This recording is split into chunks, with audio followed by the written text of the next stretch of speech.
नमस्कार, तपाईहरुलाई स्वागत छ नेपाल अनलाइन स्कुलको युट्युब च्यानलमा। र आज हामी कक्षा 10 को सामाजिक विषयको इकाइ नम्बर 7 अन्तर्गत हाम्रो विगत अन्तर्गत एउटा पाठ रहेको छ। विक्रम सम्वत 2063 सालदेखि 2079 सालसम्मका केही प्रमुख राजनैतिक घटनाहरू, त्यसका विषयमा चर्चा गर्नेछौँ।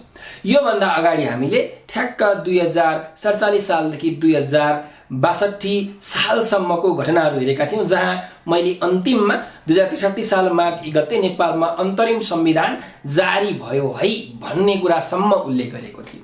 त्यहाँबाट अब अगाडि सुन्नुस्।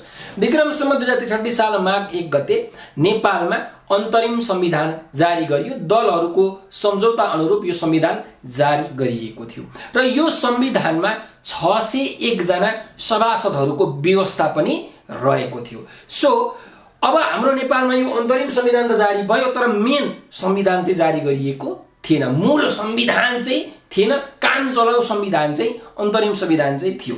त मेन संविधान बनाउनको लागि केही मान्छेहरू चाहिन्छ, जसलाई हामी संविधान सभा भनेर भन्छौँ। सो त्यो 601 जना संविधान सभाको चुनाव चाहिँ गराउनको लागि यो अन्तरिम संविधान लिएर आएको थियो। सो त्यो 601 जना संविधान सभाहरूको चुनाव गराइयो हाम्रो नेपालमा।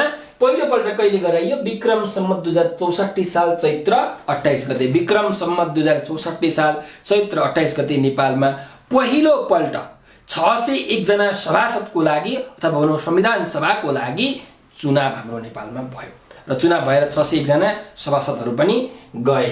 अब के भयो भने विक्रम सम्वत 2065 साल जेठ 15 गते, विक्रम सम्वत 2065 साल जेठ 15 गते संविधान सभाको प्रथम ऐतिहासिक बैठकले औपचारिक रूपमा शाहवंशीय शासनको अन्त्य भई गणतन्त्रको स्थापना गर्यो। यानी कि 2065 साल जेठ 15 गते चाहिँ ल अब राजतन्त्रको अन्त्य भयो। अब हाम्रो नेपालमा राजा हुँदैनन्। अब हाम्रो नेपालमा चाहिँ जनताहरूले इलेक्सनबाट चुज गरेका जनप्रतिनिधिहरूले नै सरकार चलाउँछन्, यानी कि व्यवस्थापिका, कार्यपालिका र न्यायपालिकाले नै सरकार चलाउँछन् है भन्ने जुन यो गणतन्त्रात्मक चाहिँ भावना छ, यो गणतन्त्र नेपालमा आयो है भनेर घोषणा भयो क्या 2065 साल जेठ 15 गते। त्यही भएर जेठ 15 गते चाहिँ गणतन्त्र दिवस हाम्रो नेपालमा धुमधामका साथ मनाइन्छ। सो नेपालमा गणतन्त्र पनि आयो र गणतन्त्र आए पश्चात नेपालमा राष्ट्रपतिका लागि चुनाव पनि भयो र नेपालका पहिला राष्ट्रपति त्यति बेला कांग्रेस पार्टीबाट डाक्टर रामवरण यादवजी बन्नुभयो भने गणतन्त्र नेपालका पहिला प्रधानमन्त्री कमरेड पुष्पकमल दाहालजी बन्नुभयो है, प्रचण्डजी चाहिँ बन्नुभयो। अनि त्यसपछि अब संविधान सभाको त चुनाव भइसकेको थियो। 601 जना उनीहरूको काम के थियो? संविधान बनाउने थियो। तर अब हेर्नु, संविधान सभामा जो गएका हुन्छ नि उनीहरूले पैसा पनि पाउँछन् क्या, भत्ता पनि पाइराखेका हुन्छन्। त उनीहरूले संविधान 2 वर्षमा जारी गर्छु भनेर भने हुन्छन्। हेर्नु है, 2 वर्षमा।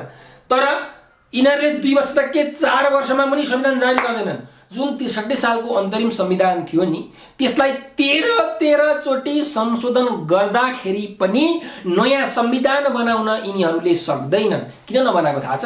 भत्ता खान पाइन्छ नि त। संविधान बनायो भने त काम सकिहाल्छ 601 सभासदको। त्यही भएर भत्ता खान पाइन्छ भनेर मजाले संविधानै नबनाइकन बसेका। 2 वर्षमा बनाउँछु भनेको 4 वर्ष भइसक्यो बनाइसकेकै छैनन्। त्यही भएर संविधान सभाले समयमा संविधान जारी गर्न नसकेपछि विक्रम सम्वत 2069 साल भाद्र 14 गते पहिलो संविधान सभा विघटन भयो। त्यति बेला यो डाक्टर बाबुराम भट्टराई चाहिँ प्रधानमन्त्री हुनुहुन्थ्यो। सो उहाँको पालामा यो संविधान सभा, जुन ऐतिहासिक संविधान सभा बनेको थियो नेपालमा पहिलोपल्ट 601 जनाको, त्यो विघटन भयो, कामै नलाग्ने भयो। 601 जनाको सिट खाली भयो। अब खाली भएपछि फेरि त चुनाव गराउनु पर्यो, किनकि संविधान त बनाउनै छ। संविधान बनाउनको लागि संविधान सभा त चाहियो नै। त संविधान सभाको फेरि त चुनाव गराउनु पर्यो कि परेन? फेरि पर्यो। त फेरि के हुन्छ भने विक्रम सम्वत 2070 साल मङ्सिर 4 गते संविधान सभाको दोस्रो निर्वाचन सम्पन्न भयो र यो निर्वाचन सम्पन्न भइसकेपछि 601 जनाको सभासद आउँछन् अनि उनीहरूले पनि 1 वर्षभित्र संविधान दिन्छु भने आउँछन्। 2 वर्ष हुन्छ त्यही पनि संविधान दिन सक्दैनन्। अनि हाम्रो नेपाल सरकारले के भन्छ भने ल अब हामी फेरि विघटन गरिदिन्छौँ भनेर मात्रै के भन्या हुन्छ। 601 सभासदले व्यवस्थापिकामा कुर्सी तोडफोड, माइक तोडफोड, रोस्टम तोडफोड, कसैको नाक भाँचियो, कसैको टाउको फुट्यो, कसैको खुट्टाको औँला भाँचियो। तपाईँले टिभीमा न्युजहरूमा सुन्नु भएको थियो होला।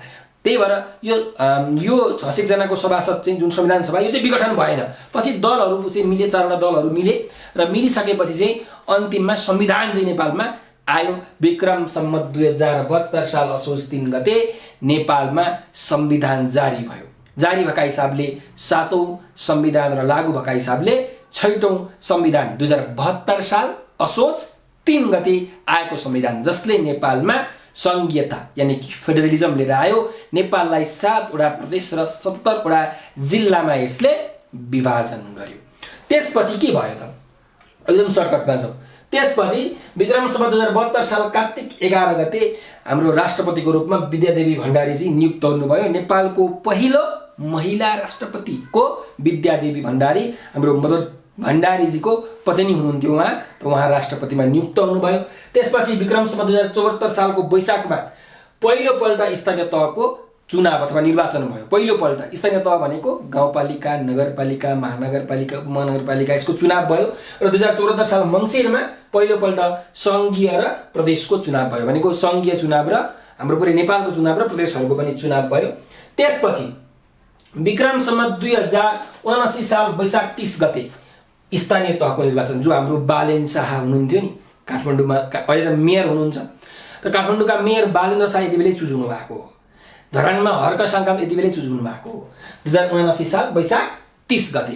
अनि मङ्सिर 4 गते प्रतिनिधि सभा र प्रदेश सभाको चुनाव भयो। त्यति बेला राष्ट्रिय स्वतन्त्र पार्टी रवि लामिछानेको पार्टीले पनि जितेको थियो। रवि लामिछानेको पार्टी चाहिँ यही बेला आएको हो। 2079 साल मङ्सिर 4 गते प्रतिनिधि सभा र प्रदेश सभा दुईटैको के भयो, चुनाव भयो। त्यसपछि 2079 साल पुस 10 गते पुष्पकमल दाहालजी प्रधानमन्त्रीमा नियुक्त हुनुभयो। प्रचण्डजी हाम्रो देशको 44औं प्रधानमन्त्रीमा नियुक्त हुनुभएको, 44औं प्रधानमन्त्री पुष्पकमल दाहालजी 2079 पुस 10 गते र 2079 फागुन 25 गते हाम्रो राष्ट्रपतिको रूपमा रामचन्द्र पौडेलजी चाहिँ नियुक्त हुनुभयो 2079 फागुन 25 गते। त यसरी अहिलेसम्मको सिनारियो, हाम्रो अहिलेसम्मको नेपालको राजनीतिक अवस्था चाहिँ चलि नै राखेको छ। अब के हुन्छ, अब हामीले हाम्रा सन्तान अथवा सन्ततिलाई कस्ता खालके ज्ञान दिन्छौँ र तिनीहरूले जब ठाउँमा पुग्छन् कस्तो खालके व्यवहार गर्छन्, देशलाई कसरी अगाडि बढाउँछन्, किनकि तपाईँ हामी अथवा तपाईँ हाम्रा नै छोरानातीहरू पछि गएर यो देश चलाउँछन्। सो उनीहरूले कस्तो बाटो लिन्छन् भन्ने कुरो उनीहरूमा भर्छ। खासमा भन्यो भने त्यो कुरा हामीमा नै भर्छ, किनकि हामीले राम्ररी शिक्षा लिएर हामीले उनीहरूलाई दिन सक्यौँ भने देशको पनि मुहार फेर्न सकिन्छ। सो आजको लागि यति नै। तपाईँलाई यो भिडियो कस्तो लाग्यो कमेन्टमा प्रतिक्रिया गर्नुहोला। र यो सँगै मैले नेपालको इतिहासको 2007 सालदेखिको अहिलेसम्म करिब 5 वटा भिडियो बनाए होला। त्यो भिडियोहरू तपाईँहरूले हेर्नुहोला। केही बुझ्नु भएको छैन भने तपाईँहरूले कमेन्टमा सोध्न पनि सक्नुहुन्छ। र यस्तै अरू भिडियोहरू हेर्नको लागि हाम्रो युट्युब च्यानललाई सब्सक्राइब गर्न चाहिँ नबिर्सनुहोस्। हस्त, धन्यवाद।